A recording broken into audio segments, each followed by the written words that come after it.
Hello, CTET practice set 2022 में आप सबका तहे दिल से स्वागत है। आज हम प्रैक्टिस करने वाले हैं पर्यावरण अध्ययन यानी ईवीएस की। ईवीएस का यह दूसरा प्रैक्टिस सेट है।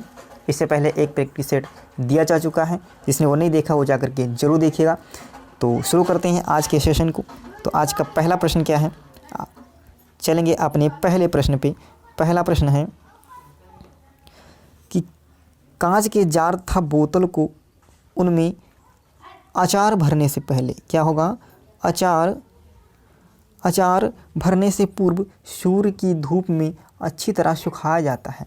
ऐसा क्यों करते हैं?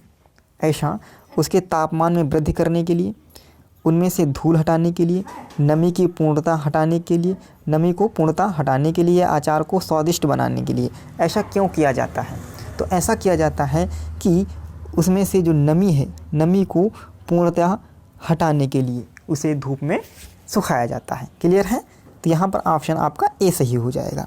अगले प्रश्न की ओर बढ़ेंगे।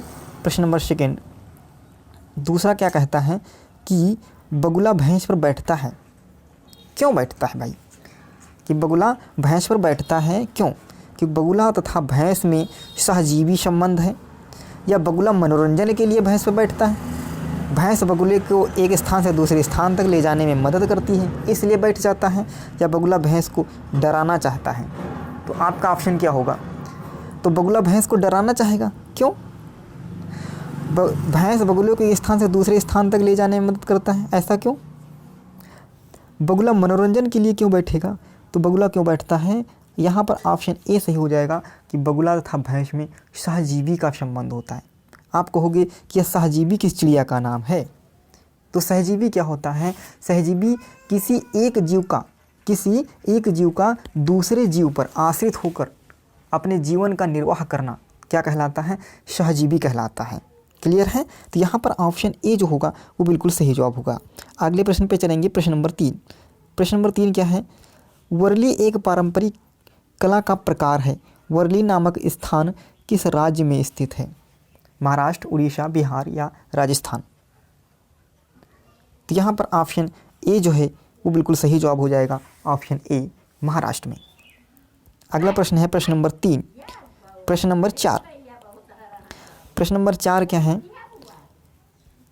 कुडुक कहाँ के लोगों की भाषा है? मिजोरम, मणिपुर, झारखंड या अरुणाचल प्रदेश? तो कुडुक ओराओ ये कौन सी जनजाति है? ये ओराओ जनजाति द्वारा बोली जाने वाली एक भाषा है। कौन सी जनजाति बोलती है? ओराओ। और यह जनजाति कहाँ पाई जाती है? तो यह जनजाति मुख्यतः झारखंड। कहाँ पे? झारखंड में पाई जाती है, छत्तीसगढ़ में पाई जाती है। कहाँ पे? छत्तीसगढ़ और उड़ीसा इन राज्यों में ये जनजाति पाई जाती है। कौन सी? ओराओ जनजाति। तो यहाँ पर ऑप्शन कौन सा सही हो जाएगा? आपका सी यानी झारखंड। तो कुडुक कहाँ के लोगों की भाषा है? तो यह झारखंड की ओराओ जनजाति की भाषा होगी, यानी ऑप्शन सी सही हो जाएगा। अगले प्रश्न पे बढ़ेंगे। प्रश्न नंबर 5। पाँचवा प्रश्न क्या कहा गया है कि राष्ट्रीय पाठ्यचर्या की रूपरेखा 2005 के अनुसार कौन सी एक पर्यावरण अध्ययन की विषय वस्तु थीम नहीं है? कौन सी है? तो यहाँ पर भोजन, सौरमंडल, मौसम, ऊर्जा। तो सौरमंडल और मौसम ये तो ये भूगोल जो क्या होगा? ये भूगोल के विषय वस्तु हो जाएंगी। और जो ऊर्जा है, ऊर्जा क्या हो जाएगी? ये विज्ञान का विषय वस्तु है। ऊर्जा विज्ञान का विषय वस्तु होगा। तो यहाँ पर ऑप्शन ए सही हो जाएगा। भोजन क्या हो जाएगा? पर्यावरण की मुख्य कितनी 6 थीम होगी? कितनी होंगी? मुख्य 6 थीम विषय वस्तु होगी। यहाँ पर ऑप्शन कौन सा सही हो जाएगा? ए। क्लियर है? चलो प्रश्न नंबर 6 पे चलेंगे। प्रश्न नंबर 6 क्या कहा गया है कि पर्यावरण अध्ययन पाठ्यपुस्तक की विषय वस्तु में, पर्यावरण अध्ययन की पाठ्यपुस्तक की विषय वस्तु में परिभाषाएं एवं व्याख्याओं को दूर रखा जाना चाहिए। रख कर नहीं भैया, रट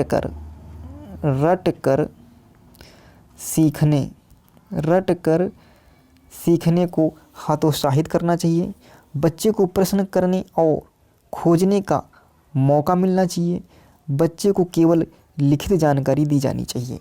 तो इसमें से कौन सा ऑप्शन आपको सही लगेगा? तो देखो, बच्चे को परिभाषाएं और व्याख्यान, छोटे बच्चे को व्याख्यान कराओगे, बिल्कुल गलत बात है। रटना शब्द आ गया तो ये तो नकारात्मक हो गया, ये तो ऐसे ही गलत हो गया। रटना शब्द क्या होगा? नकारात्मक होगा। जहाँ पर केवल शब्द मिलता है वो भी नकारात्मक होता है, केवल शब्द भी नहीं होना चाहिए। केवल है, यदि आपसे पूछा जाए ही शब्द आ जाएगा, नकारात्मक हो जाएगा, है ना। आपसे कहेगा बलपूर्वक, आपका बलपूर्वक शब्द आ जाएगा तो क्या हो जाएगा? वो भी आपका नकारात्मक शब्द हो जाएगा, है ना। और जहाँ पर अवसर मिलेगा आपको, जहाँ पर अवसर वाली चीज़ें दी जाती हैं, खोजबीन वाली चीज़ें दी जाती हैं, वो आपके लिए सकारात्मक होगा। तो यहाँ पर बच्चे को प्रश्न करने और खोजने का मौका मिल गया है यहाँ पे, तो यहाँ पर ऑप्शन सी सही हो जाएगा। यानी कौन सा सही होगा? 1 और 4, यहाँ पर ऑप्शन भी दे रखे हैं कि 1 4, तो 1 4 भी नहीं होगा, 2 और 3 भी नहीं होगा, केवल कौन सा सही था? सी ऑप्शन आपका सही था कि बच्चे को प्रश्न करके और खोजने का मौका मिलना चाहिए, यानी अवसर मिलना चाहिए। तो यहाँ पर ऑप्शन जो सी जिसने भी पिक किया वो बिल्कुल सही जवाब होगा। अगले प्रश्न पे चलेंगे, प्रश्न नंबर 7। प्रश्न नंबर 7 क्या कहा गया है कि पर्यावरण अध्ययन की प्रकृति निम्नलिखित का समर्थन नहीं करती है। ऐसी कौन सी चीज़ है जिसको पर्यावरण नहीं मानती है? तो बच्चे कम गलतियाँ करें, बच्चे कम गलतियाँ करें, बच्चों को करके सीखने का अवसर मिले, बच्चे बहुत से प्रश्न करें, बच्चों को खोज करने के लिए पर्याप्त स्थान मिले। तो भैया ये भी बात सही है, बच्चे को खोज करने के लिए पर्याप्त स्थान मिलना चाहिए। बच्चे प्रश्न पूछें, ये भी बिल्कुल सही बात है, बच्चे प्रश्न भी पूछेंगे। अब बच्चों को करके सीखने का अवसर तो वैसे भी आपको क्या होगा? वो सकारात्मक होगा।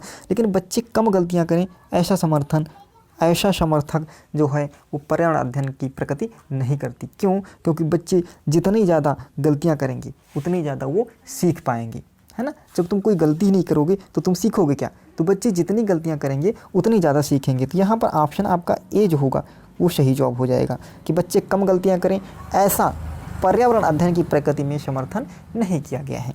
क्लियर भैया? चलो अगले प्रश्न पे चलेंगे। अगला प्रश्न क्या कहा गया है?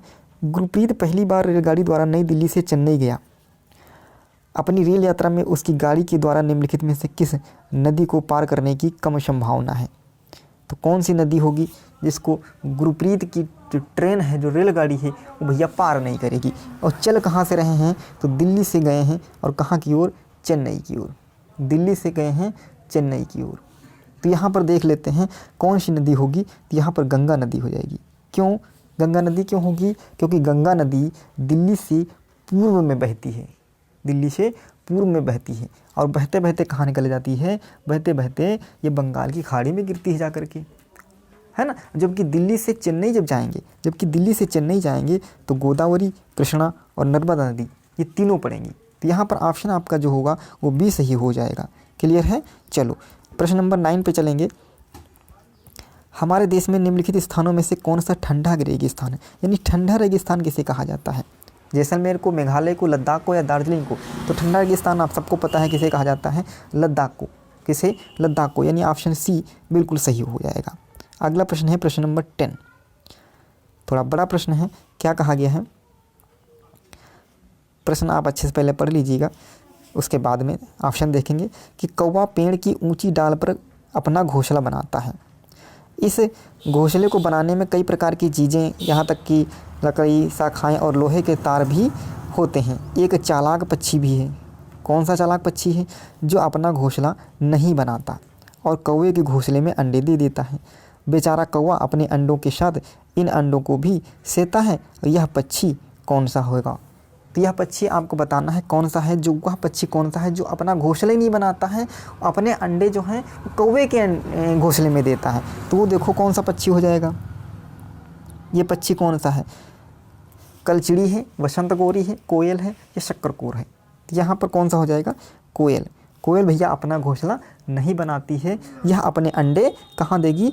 कौवे के घोंसले में दे देती है। कहाँ? कौवे के घोंसले में। तो यहाँ पर ऑप्शन जो है सी सही हो जाएगा, है ना। चलो अगले प्रश्न की ओर बढ़ेंगे। प्रश्न नंबर 11। क्या कहा गया है? निम्नलिखित कौन सा बीज नहीं है? गेहूँ, काली मिर्च, सौंफ, साबूदाना? तो ये तो सबको पता होगा कौन सा बीज नहीं है। गेहूँ बीज है, बिल्कुल है। काली मिर्च बिल्कुल है। सौंफ बिल्कुल है। साबूनदाना, साबूनदाना बीज नहीं है, ये फिर है क्या? तो साबूनदाना जो होता है ये साइकस, कौन सा होता है? साइकस। साइकस नामक जो पौधा होता है, साइकस नामक पौधा, ये साइकस नामक पौधे के तने से प्राप्त जो मंड होता है, मंड मतलब स्टार्च, से बनाया जाता है ना। तो ये कहाँ से प्राप्त होता है? साइकस नामक पौधे से साबूनदाना बनाया जाता है। यानी ऑप्शन यहाँ पर डी जो सही हो जाएगा वो सही है। क्लियर है? अगला प्रश्न है प्रश्न नंबर 12। क्या कहा गया है? रेहान अपने परिवार के साथ केरल जाता है। कहाँ गया है? रेहाना जो है अपने परिवार के साथ केरल जाती हैं। ठीक, वहाँ उसे ऊंचे वृक्ष दिखाई पड़ते हैं जो उसके गृह नगर, कहाँ है उसका गृह नगर? शिमला। वही शिमला से जाती है, शिमला से केरल जा रही है। तो उसके गृह नगर शिमला के ऊंचे वृक्षों से भिन्न हैं, जो अलग अलग हैं। कह रहा है उसने केरल में कौन से वृक्ष देखे होंगे? तो केरल में कौन से वृक्ष देखे? नारियल के, सेब की, लीची के या चीड़ के? तो भैया केरल में कौन से पेड़ होंगे सबसे अधिक? तो आपको होंगे नारियल। तो यानी उसने कौन से पेड़ देखे होंगे? रेहाना नारियल के पेड़ देखी होंगी। यानी ऑप्शन आपका जो होगा वो ए सही हो जाएगा, है ना। चलो, बहुत अच्छी बात है। तो कैसा लगा आज का सेशन कमेंट बॉक्स में ज़रूर बताइएगा। यदि आप चैनल पर नए हो तो चैनल को लाइक, कमेंट और शेयर ज़रूर करिएगा। मिलेंगे अगले वीडियो में, तब तक के लिए जय हिंद, थैंक यू, धन्यवाद।